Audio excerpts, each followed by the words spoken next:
Ютубчане, всем привет! Сегодня такое небольшое историческое видео, в котором я бы хотел показать вам одно из первых своих столярных изделий.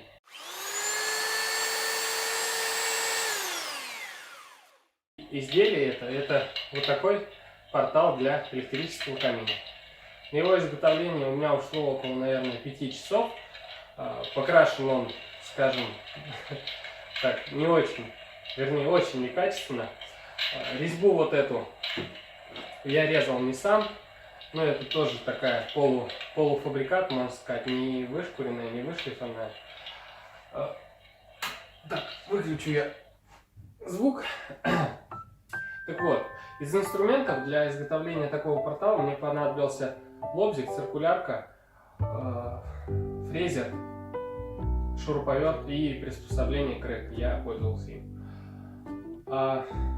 Ну и немного саморезов. Еще мой камин на колесиках. Это позволяет легко перекатывать его из одной комнаты в другую, если это необходимо. Так. Вообще конструкция очень простая. Даже крышка камина не прикручена. Она представляет из себя вот такой пирог. Ставлю пока в сторонку. Выдерну камин из розетки.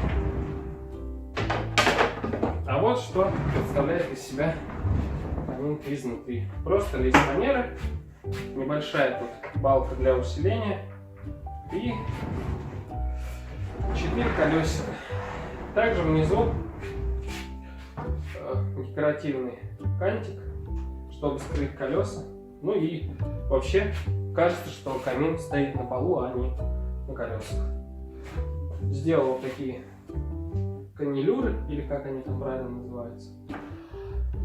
Ушло у меня меньше листа фанеры и немного досок. Доски уже были отстроганы и готовы, я просто напилил в размер и прошелся немного фрезером. Как мне кажется, получилось довольно-таки симпатично. Для первого опыта, я считаю, довольно неплохо. Ну, вот такое коротенькое видео о моем первом столярном изделии. Спасибо всем, кто посмотрел, и до новых встреч!